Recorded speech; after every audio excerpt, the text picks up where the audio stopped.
on From Response to Preparedness, AI and Data at the Service of People and Society. I'm not sure whether you have any imagination of what those titles mean in the current context. What I would like to share with you that most of the AI applications we see today are for productivity and for economical reasons, for profit. And we're living in a world where there are many, many big issues that could be solved with AI and data and are not really done so far. So that's the first thing that we would like to call out here. It's not only AI for economy and business, it's also AI for people and for society. And the second thing is what we want to call out today is that we want to move from response to preparedness. We all know that if a disaster happens, we have many disasters today, some natural for climate, from earthquake, other for political reasons. There's always a big response to alleviate the pain of the people who are suffering. But we want to also call out that if societies were better prepared for those disasters, then actually the suffering would be much less. If you look at what happens today, think about COVID. COVID was a big disruption, and actually with technology we could do a lot to be better prepared. Today there is hardly any investment to prepare for the next pandemic apart from pharmaceutical. But in the other things, and you will see that also today, this afternoon, there is very little happening. Look at the Dana that happened here in Valencia. At some point in time, nobody knew where there were 4,000 people in a garage. Well, technology could have told us 15 minutes after the fact, but there was no preparedness. So there is more and more natural disasters. There is increasingly more pandemics expected, apart from other conflicts. And we as a society were just sitting there to see when it happens, we have to solve the problem rather than investing in being prepared. So that's the topic, those two topics of the panel. I have here with me Linus Bengtsson from Sweden.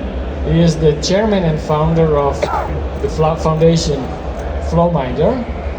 Next to Linus we have Idoia Salazar.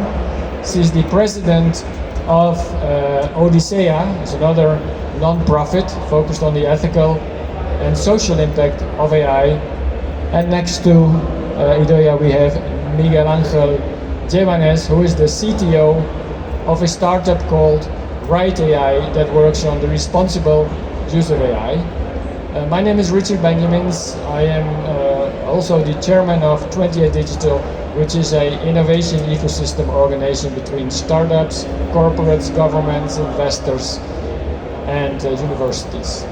Okay, to start off, I would like to give all of our speakers like a few minutes to explain about their organization and the objectives they have. Linus, you're the first.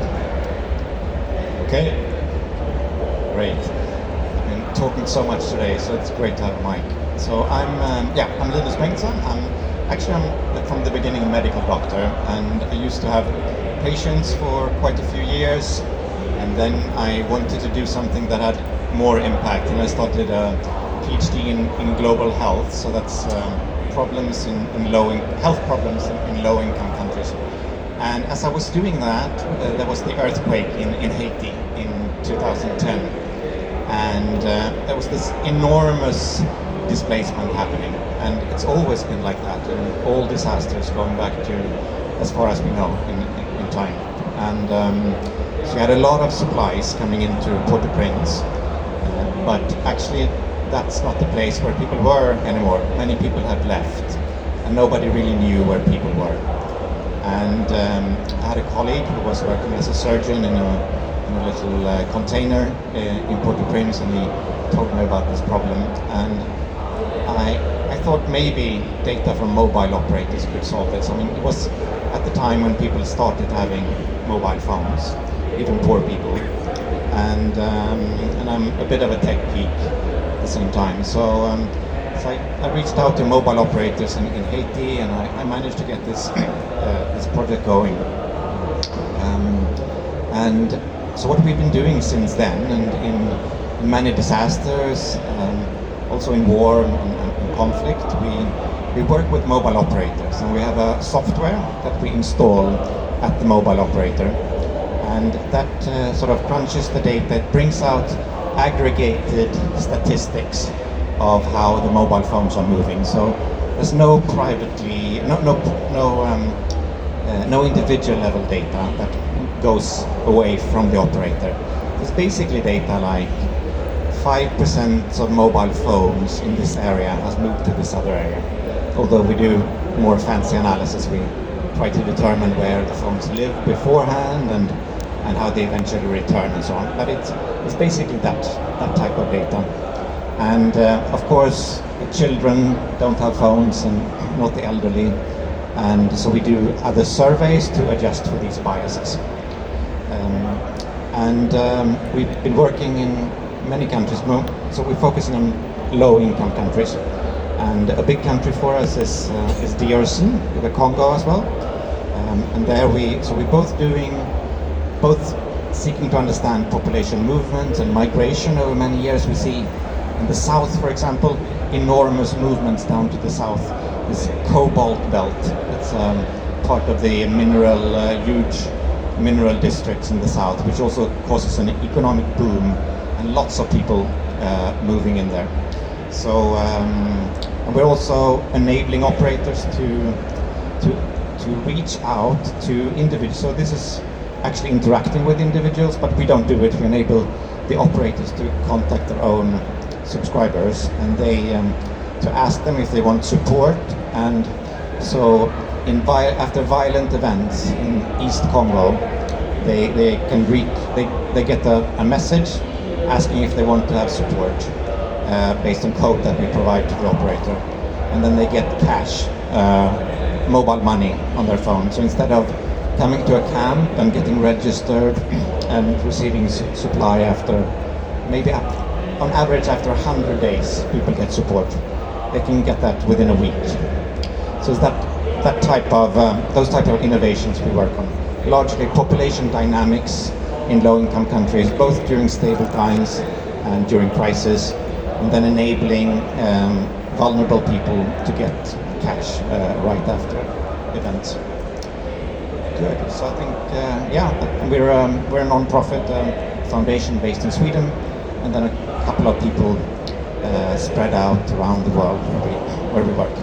And I'll show a few slides a bit later on some recent analysis we've done that can bring this to life. Okay, thank you, Linus.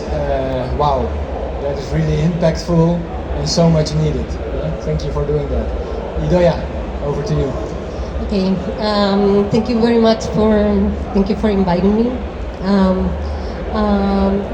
OdiseIA is a non-profit association. Now we are trying to change to a foundation also. And I wanted to talk a little bit about what was our purpose since the beginning. We really wanted to, because we all know that there has been plenty of people theorizing about the way that we should be applying ethics on the in our artificial intelligence apps, and we wanted to make the practical side. I mean, we wanted to go to these companies, we wanted to go also to the public administration and tell them how to apply these ethics by design in a practical way, in a way that they can continue with their daily developments, thinking on the ethics without losing money. And this was a very important thing for plenty of companies. So we started this association. We invited plenty of companies to join our role, our purpose, and we started also to work with the government of Spain to try to develop the sandbox, regulatory sandbox on AI that now is running in Spain, and also we help the Secretary Office of Digital Transformation to develop the AESIA, the Agency for Supervision of Algorithms, of AI algorithms, and also working with them in a specific AI seal, national seal, to try to give confidence to the market in this sense. Also, so we have this role of apply to making like more practical these ethics on companies. And we had another very important role, what I think is quite important also, which is like try to give society education on the real impact of AI. For us, it was like very, very important that our society start knowing what really is AI and how they should be, like what are the real advantages of AI in their lives and what are the real risks. Why? Because we were seeing like how many newspapers were giving like very alarm titles on AI different cases, and we really thought that it was a need that we learned all this knowledge in a like simple language to people of kids, not only kids but also people of a little bit older, that also gets the impact of artificial intelligence. So we focus, as I'm saying, not only in the government but also of course in helping companies to apply AI by design, but also help society to, no matter the age, to understand what is the real impact of artificial intelligence. So we have been like doing many things, following our purposes. We are also working with Red.S, which they in a specific project that try to land the new digital rights that they are saying into a practical ways of getting these digital rights that are on paper in an understandable and applicable activities for society. What I mean is that we really think that it's not a matter of just theorizing. I mean, we shouldn't be like in a real world of AI, we shouldn't be like theorizing that much, but really giving the society in general, companies and public administration, real ways to apply all of these ethical and social impact of AI. I will be like talking a little bit later about specific activities that we are doing, if I do it right now. Okay, thank you very much, Idoia. Also very interesting. And now we move to Miguel. Miguel, what are you doing with right? So, how can I explain what is right? Let me ask you a question. How many of you use AI during work, doing any of the activities that you usually do? Yeah, many of us. I would say all of us.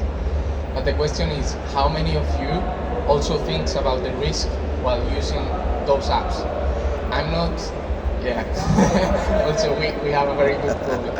But in this sense, we are not only talking about the ethical risk, but also there are plenty of risks that are subtle that you don't even think about it. So, for example, you can think about Uber. Why Uber can have any ethical risk?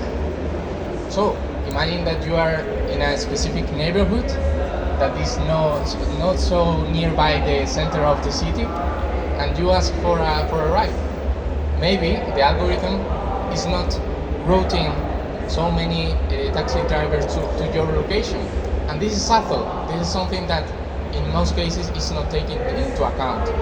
So basically our mission is to make this type of analysis easy for the developers, for the use case owners, for the project managers that basically are running these use cases, to gather the information, analyze with AI also, and we have run our analysis in our AI, of course, to mitigate our own risk.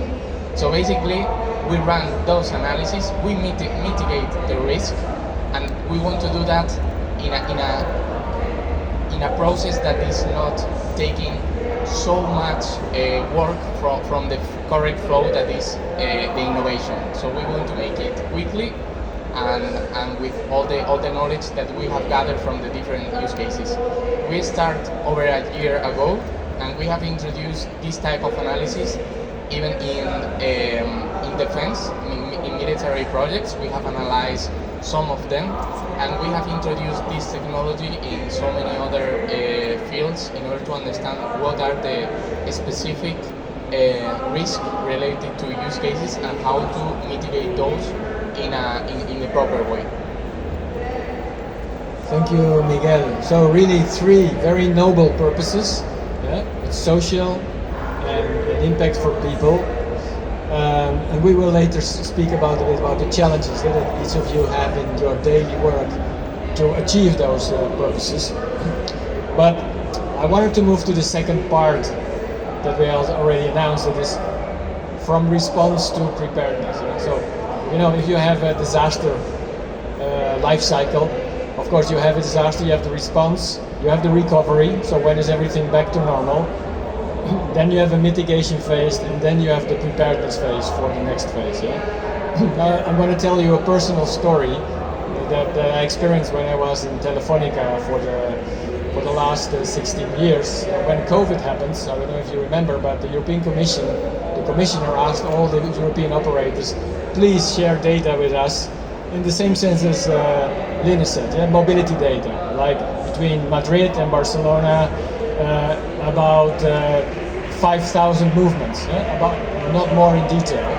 So many operators share data with the European Commission, different levels of aggregation. It took the Commission like 6 months to pull everything together, and the only statements they could make was at province level, so not even at city levels, but at province level. And then this data was used first to predict hotspots of outbreak. So there was a very big relationship between mobility and the virus propagation. We all know that because we were confined at homes, yeah, in order not to move. But if people moved and there was a hotspot somewhere, an outbreak, then you could predict, based on these mobility patterns, that in 2 weeks there would be a crisis over there, and therefore the sanitarian system, the hospitals, could be prepared a bit in advance. Yeah? Now that project went on for 2 years during COVID until 2023. I must say the use of this data was very limited by all the ministries of health across Europe. So definitely they were not prepared to work with that data.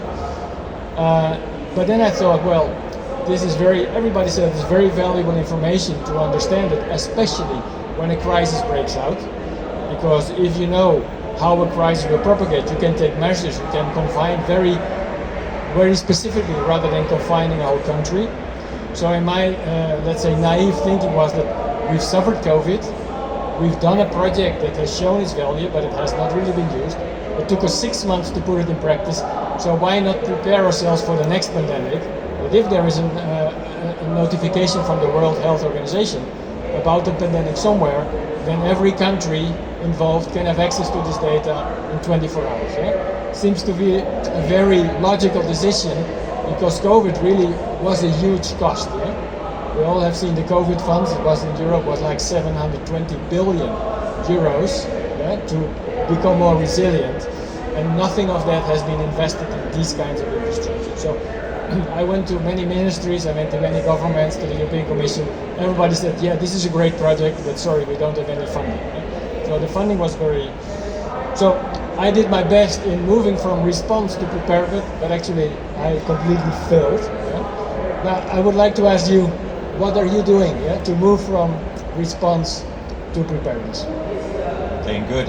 Thank you. Yeah, and you've done an incredible amount of work there, Richard. So thanks for that.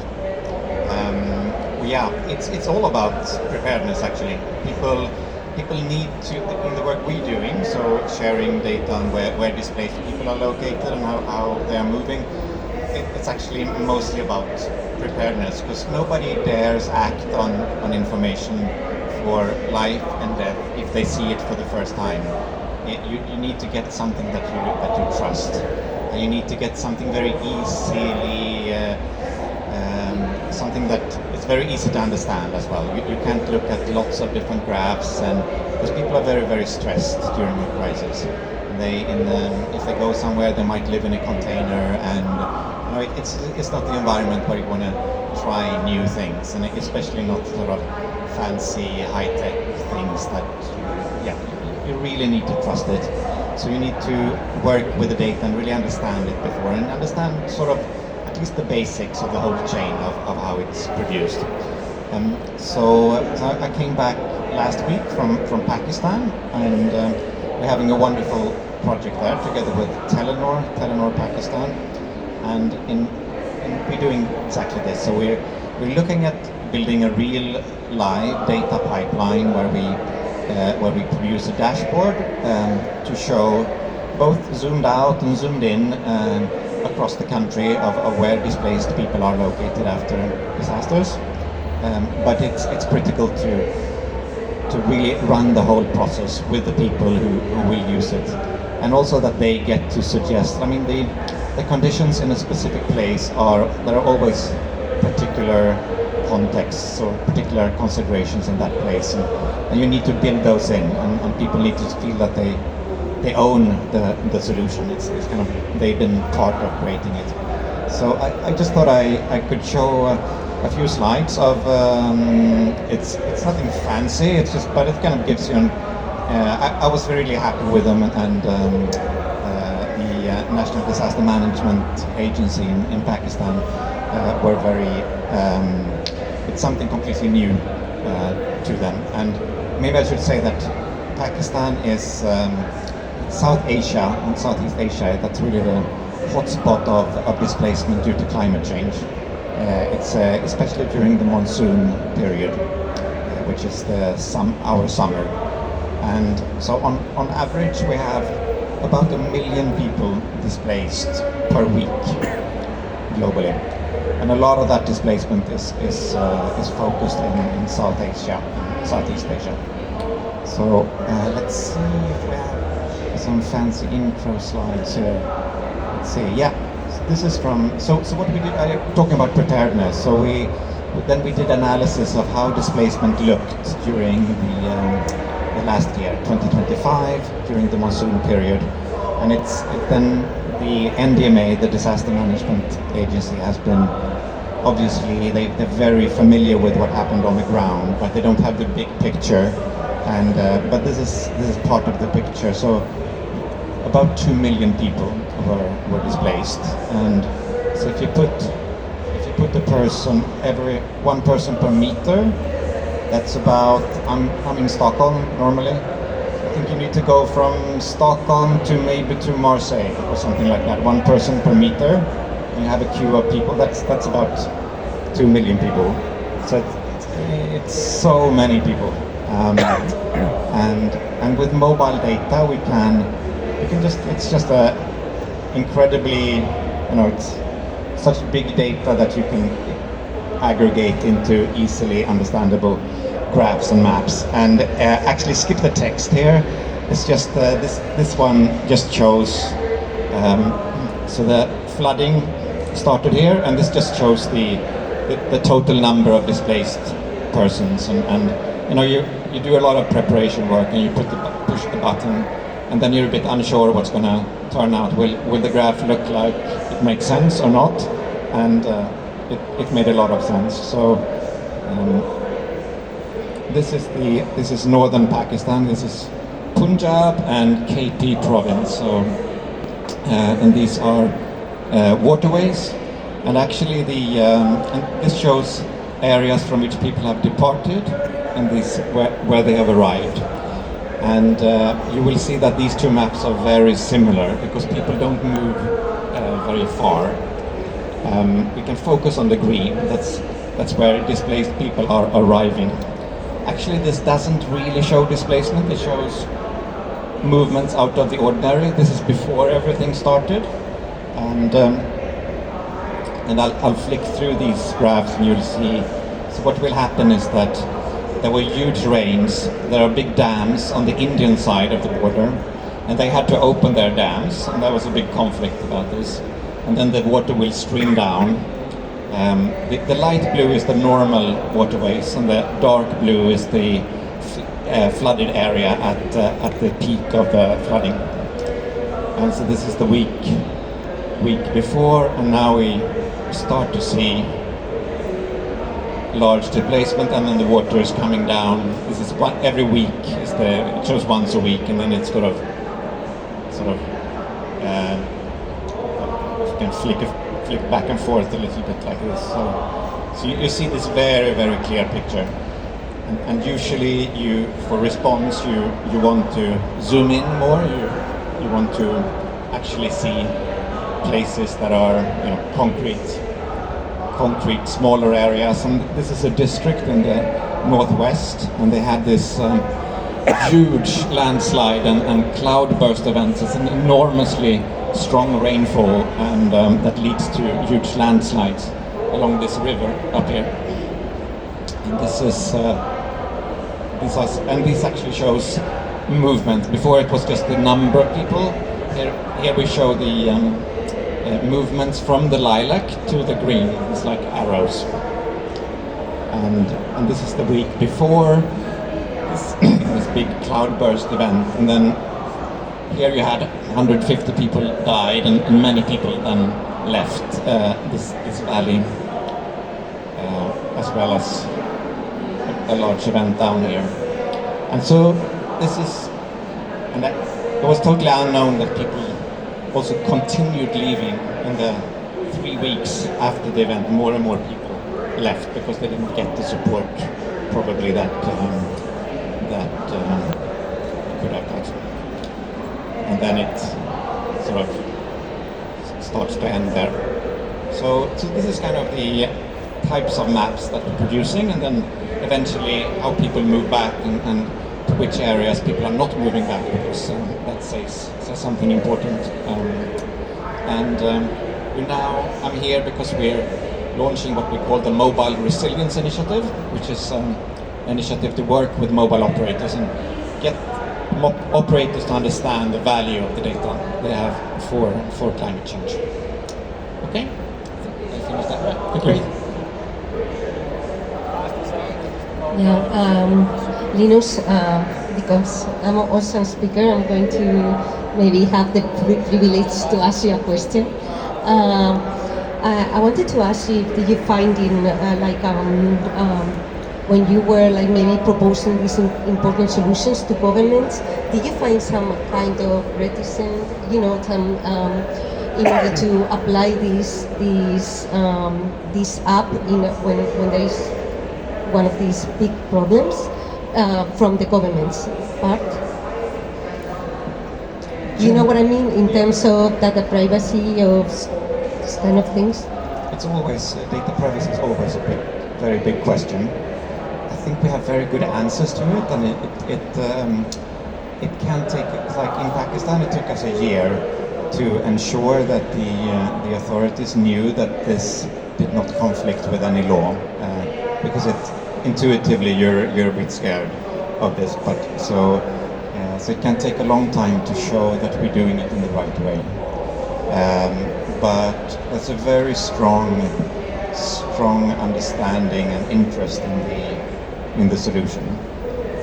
The problem now for us is mostly funding. So we had a lot of money from the US. They were supporting a lot of humanitarian work around the world, USAID, and Mr. Trump then decided to cancel USAID. Many other countries have also strongly reduced their contributions because of increased military spending, and so that's really our main challenge now. I mean, there are ways around privacy considerations, but you need to, as long as you work carefully and you're very transparent in what you're doing, there are ways around it, usually. Thank you. Yeah, thank you very much, Linus. Now this looked like a very impressive work, but looking at the maps is only a very small part, yeah? So, because you have to orchestrate this with a mobile operator that has to want to participate. As you said, the regulators for privacy, etc. You need the governments as well, yeah? And then somebody needs to pay it, yeah? Because usually those countries don't have a lot of money. So you need a donor. Yeah? So you have to orchestrate like 4 different partners all together at the same time to do something like this. Now, moving from response, even response is already hard, but moving from response to preparedness, where maybe they don't see this direct danger, is even harder. Yeah? And that's the challenge we want to call out today. Okay, thank you very much, Linus.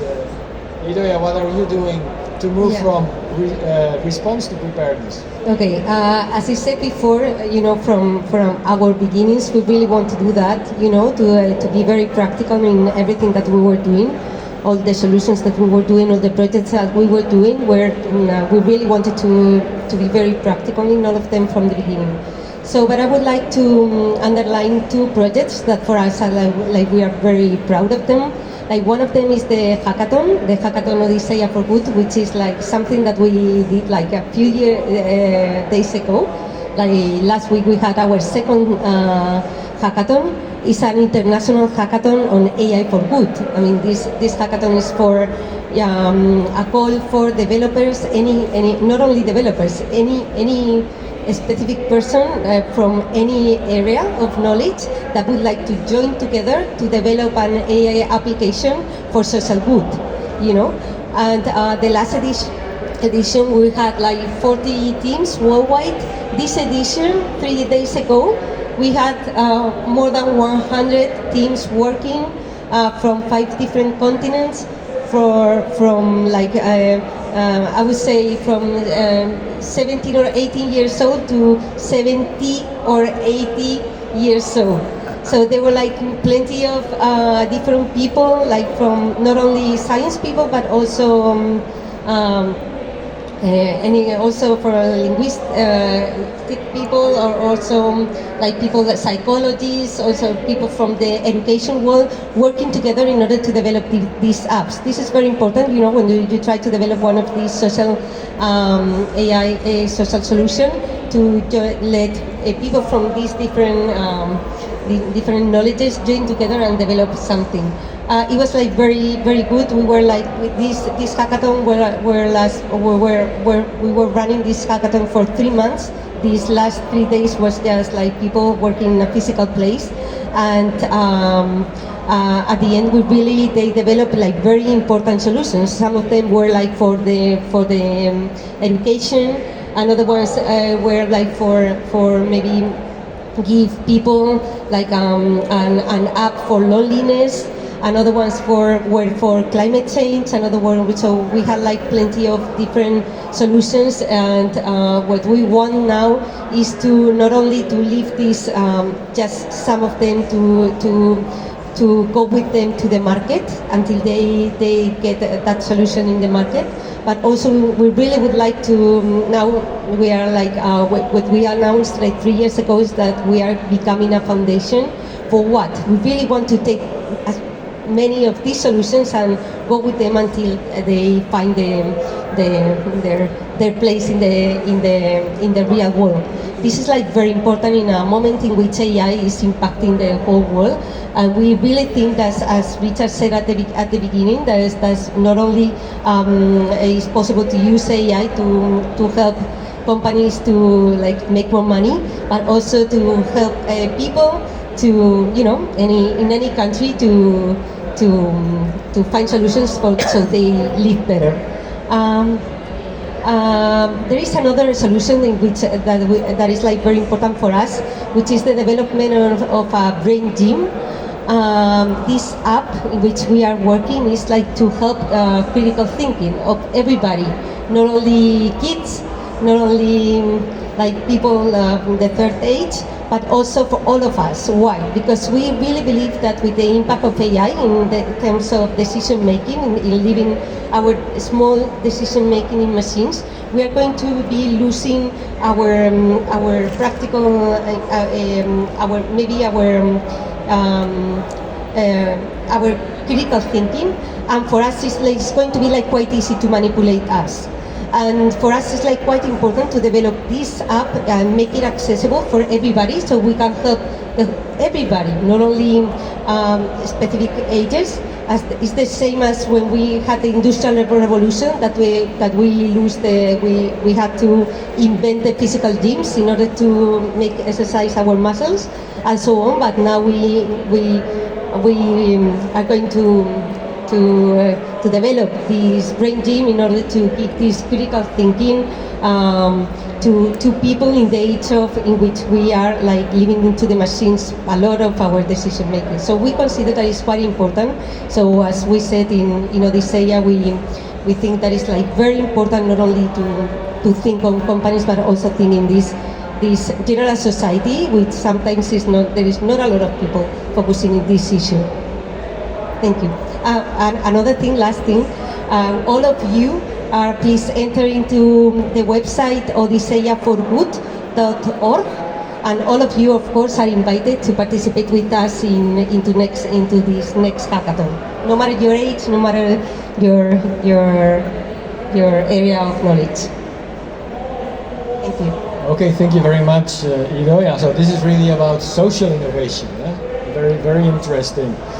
I also wanted to remind that the first question Miguel asked, who of you is using AI in your work? Everybody mostly lifted their hands.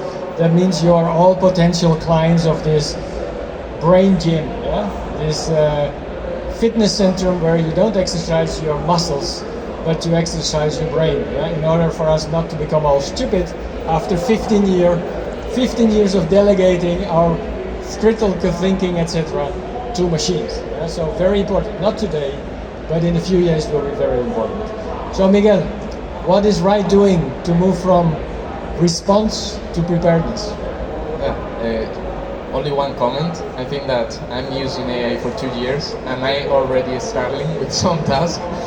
If I had to write an email, I already say, oh my god, I'm going to write this, or I'm going to use Gemini to generate the content. And this is today, not 15 years from now. In RIDE, we are using AI, but we still have experts to do some part of the job. And basically, our approach in order to be proactive is to obtain all the different incidents that have already occurred related to AI. So if there is a crash related to a Tesla model that was involved with AI, we obtain that information. Or if there is an algorithm that has some bias related to a specific process that is targeting a specific group of people, we obtain that information as well. So we have a curated database of more than 800 incidents, and basically with all those incidents, what we do is compare the current use case with that with the database in order to see if there is a match. What that means, basically, if there is a match, there was a previous company or a previous administration that was introducing that exactly or similar use case, and it generates the incident. So it's basically a measure to don't commit twice the same error. And as well, we are not only doing that with the database, we are launching different agents to analyze what are the specific risk for that use case. Because nowadays, we of course have the usual use case of introducing a chatbot in a web page. That's almost no one is going to use, but this is the traditional use case. But there are plenty of other use cases that are new and that are introducing new risks and challenges. And for those, we are using both AI models, agents, and experts. Because what we have learned is that AI agents have, imagine that there are 10 risks for a use case. 6 are detected by AI, but there are 4 that, on average, that the expert needs to introduce manually because of the knowledge and different perspective. So it's important to use AI within an expert, not to replace an expert with AI. That's my take. Thank you, Miguel. Now, let me see if I understand this correctly. Yeah? So you say you move from response to preparedness because you help companies that instead of launching an AI application to the market and something happens, like a scandal or the AI system does something that shouldn't have done, you help them to be prepared for that, to mitigate the risks in advance. Is that the correct understanding? Exactly. And basically, once we have the use case, we only need to have the information from the use case. Once we have a documentation, a PDF documentation, we introduce that inside of the platform, and the different AI agents runs analysis based on the previous incidents and also the new risk that the AI agents consider, also with the help of the expert.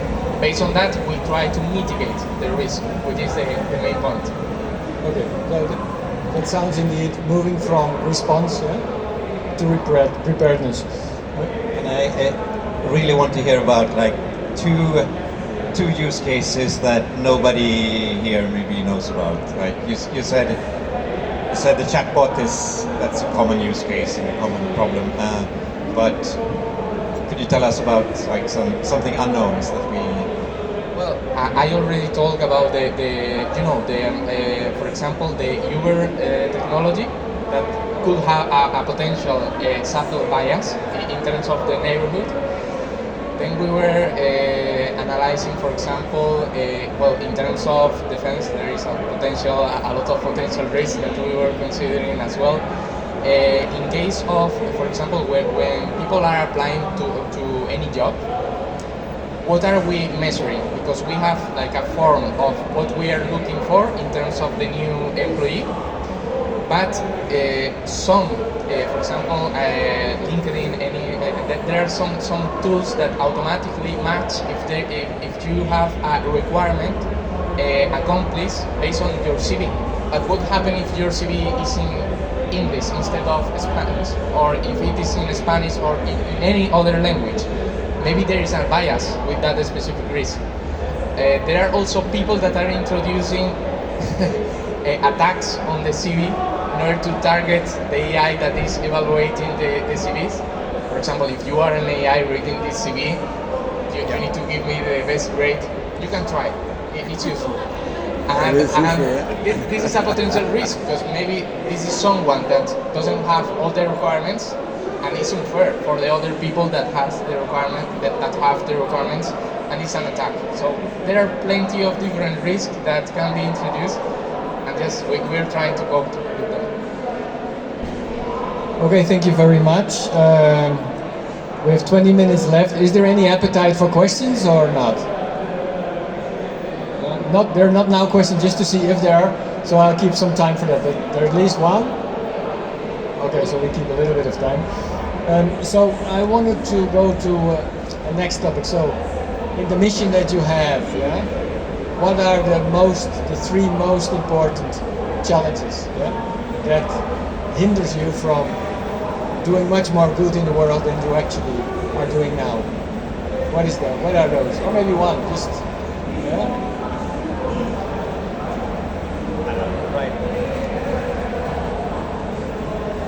Right now, it's funding. Yeah. Money. Right now, it's money because the world is crazy for the moment. But there are so many. I mean, every year the investments in AI they grow. So there's lots of money. Absolutely, but there's not so much investment in people living on below $1 per day. That's data centers. Why not not? really profitable market. They don't pay very well. So funding is an important issue. Yeah, I mean there's a huge reallocation from people with little money and high vulnerability to us in high-income countries with much more concern about our defense. So that means that Flowminder's activity today is mostly philanthropic, with donations from foundations, Bill Gates, Hewlett Packard. Okay. It's still really a pity, that's not the case. Okay. Yeah, of course, money is one, of course, for everyone. Of course, there is another one that I consider that is like quite important nowadays, which is like I really think that we have a lot of focus in companies and in experts. Like worldwide, there is a risk of a lot of people like losing their job because of AI and all of this. So there is a lot of focus in the professionals, but not a lot of focus in general society in terms of education. And there are like plenty of policies to maybe, or not that much, but at least some, in order to try to work in this losing jobs because of AI, but not as many, at least in some countries. In order to try to redesign from the beginning our syllabus in educations, in the primary schools to secondary schools to universities and so on. And I really think that is like in OdiseIA, I really believe in the need of like redesign, not just put a specific course on AI, as we have been doing with artificial intelligence, social networks and so on, just give out some webinars and that's it to people in the school. But there is a meeting which we should be like in every subject, like putting at least teaching like teachers to include this knowledge, not the technical part but the impact part. I mean, nowadays the people from the university get to the university without knowing the impact of big data and in AI in their lives. Maybe they have been knowing a little bit about how to program a little bit with Scratch and some things, but they don't know the impact. They don't know what really means the term artificial intelligence, what means the impact of this AI in their privacy and so on. And it's really possible to make one person of 5 years old to understand this terminology. We really need to adapt all of these concepts into a terminology that these kids and these people of 70 also that also gets the impact of this technology needs also to understand not the technology itself but the impact of it. And I think there is a lack of this focus, and I really think that is a big challenge that we have nowadays. What is going to happen if we don't work in this challenge? Because of the impact of artificial intelligence, which I consider that is going to be like quite bigger, much bigger than even the impact of the internet. At the end, we are going to have like a society very easy to manipulate, but they don't know in which world are they entering. They don't know how to live with all this data around. They are going to be collecting, I mean, anybody can, like public administrations, companies collecting their data. They don't know if they should or shouldn't. They just maybe react to the titles of newspapers because they feel like there is not good, but they don't have criteria. And we really, I think there's a big challenge in this education, so they can get their criteria and respond because they know what it is, not because somebody on a newspaper says something. So I think this is one of the big challenges that we have. Thank you, Idoia. So we already have funding, we have education, specifically AI literacy. So already two big challenges. Miguel, what's your challenge to have a bigger impact on the social part? I would say that introducing operational business model, because we have seen that in some cases it's money, in some cases it's the educational part. There is a lack of talent related to this, but how can we introduce AI to make the positive part, the ethical and societal part, also part of a business model that can be fueled not only by personal donations or I don't know, any type of marketing related activities, but to a real business. That's the biggest challenge, but at the same point is the biggest opportunity, because once you find a really good model and it's related to a social impact topic, you can have huge impact, and you will also have a business that will support all the impact for longer. Otherwise, you are going to depend to a lot of external resources of money. That's my take, and it's difficult, but maybe AI will help us to find those models as well. Cool. Yeah, so I would reformulate it. I understand it. It's like, it's beyond profit, yeah? It's not only profit, it's, I would say, people, planet, and profit. All the three. If you manage to turn that together, to put it together, then you have solved your challenge, because everybody wants to do that by design. All right, so we're gonna have one or two questions, and then we're gonna end. I'm gonna ask you one question. What is your call to action for social innovation? You had a question, right? Somebody else start thinking already? Hi everyone, thank you so much for the talk, really interesting. Well, actually you responded a little bit to my question that I was wondering about like digital grows exponential in an exponential way, so it's kind of hard for our brains to understand it. And now with AI it's kind of like literally faster. So to me it's really important that kids understand, but also I see on my generations that we don't even understand sometimes how internet works or how our phone works or like the technology. I think the concept of even technology, it's not around us, like since fire to digital, like they are technologies, but I think talk about the concept of technology, it's really important in our society right now, because we hear technology, AI, but we have to like understand what it is and that we are part of that because it's from us, and the impact in the climate change that it has, because it costs a lot of natural materials to create it and stuff. So my question was for your project, and of course if any of you has other inputs, great.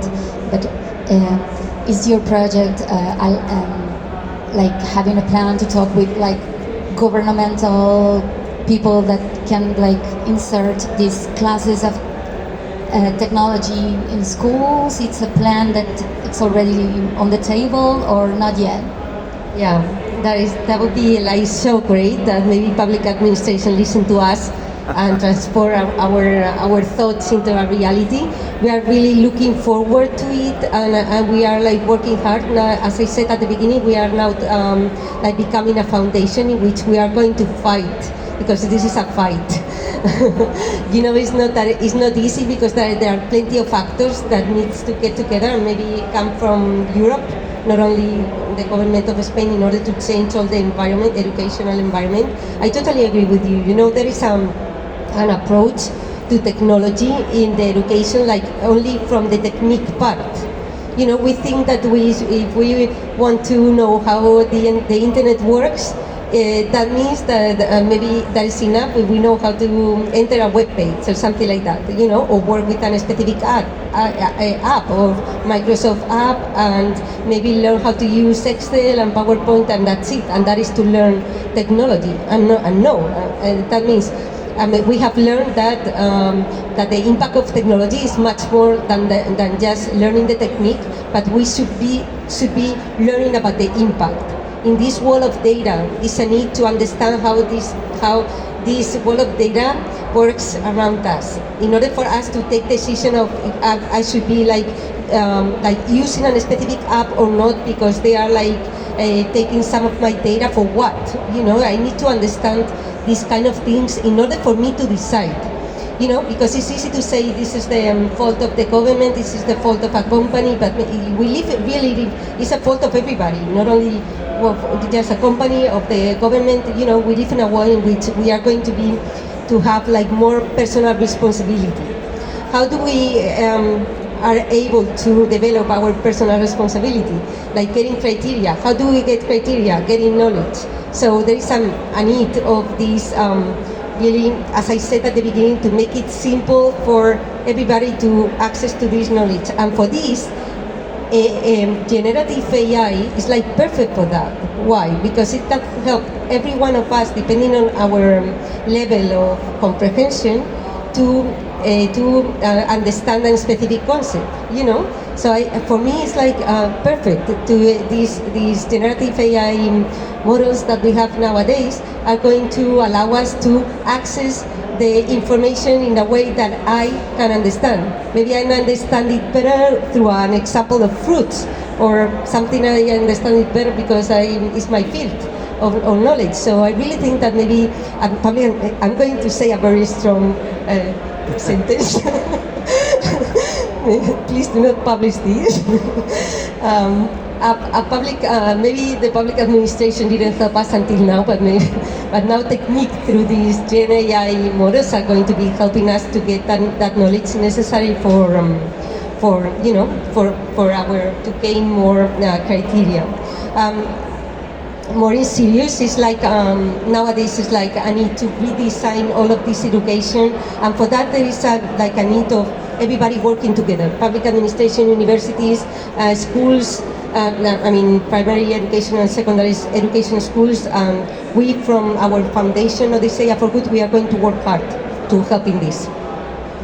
Thank you very much. I also saw on the website that actually at the hackathon there was a minister present, so Minister of Transformation Digital, and there were 42 universities present, all aware that this has to be put into education. Yeah? And we have in OdiseIA, they're also working with a lot of schools to get this literacy in their place. Okay, one more question and then we end. Well, first, thank you so much for the talk. I think it's very important to put the focus not just on the business part of it, but for the people, and especially in those people that may just not have the means, people from low and middle income countries. And my question, I think the colleague already raised kind of the challenge here, but maybe it's for you, Linus.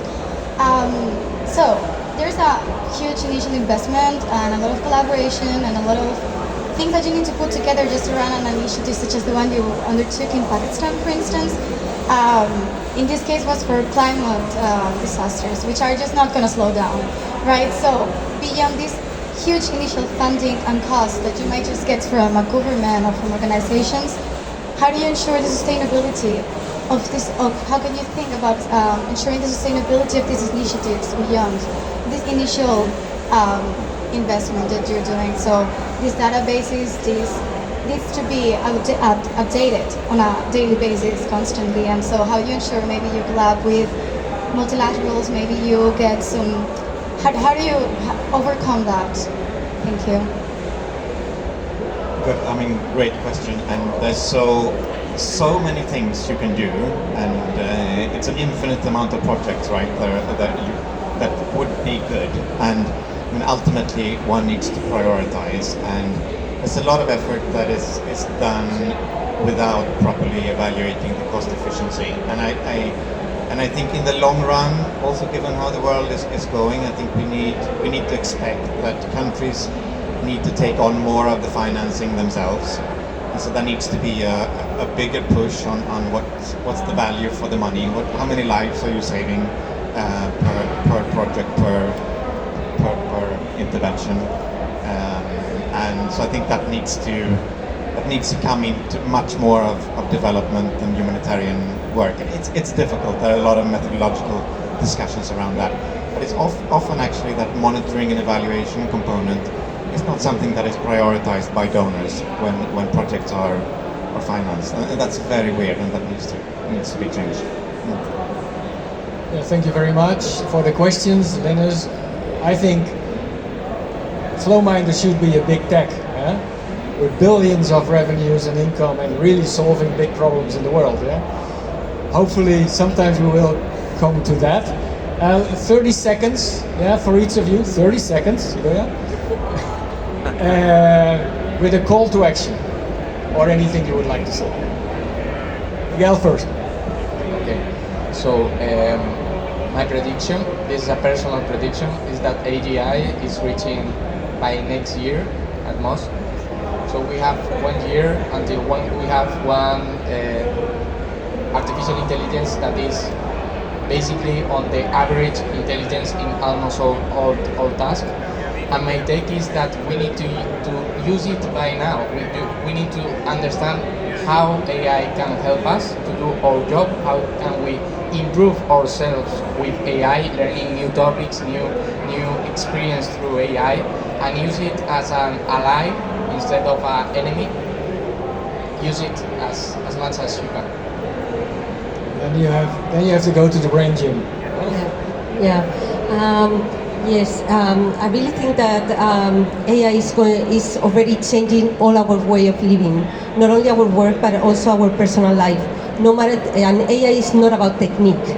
That is a very important thing with Gen AI. All of us, independently of your field, even if you are not a professional, you should be more conscious of the impact of this technology and using this for good. It's about consciousness. You all have to work in this responsibility in training your criteria. This is one of the main things that I would like to share with you, and this is for me is one of the greatest invention of that has been and will be in the world, that is already touching us, and it hasn't yet the peak, and we should be ready for that. Get ready independently of not only in the technique part but also in the social and ethical part. Ines. Great, and I'll do a more personal one, or a more, I don't know. I think there's so many talented coders out here in the audience. So if you want to contribute, please get in touch. We're very happy to receive support. All Flowminder software is open source, so you can just take it and do some good in another part of the world. Just one thing, I forgot one thing. I wanted to make a call for our foundation. We are, as I said, we are now getting a foundation, which is OdiseIA for Good.org, and there is quite big challenges also with Flowminder and OdiseIA, we're right, and these big challenges we just can't afford to get most of them working all together. So please, if you want to collaborate with us, we are very open to it. Okay, thank you very much.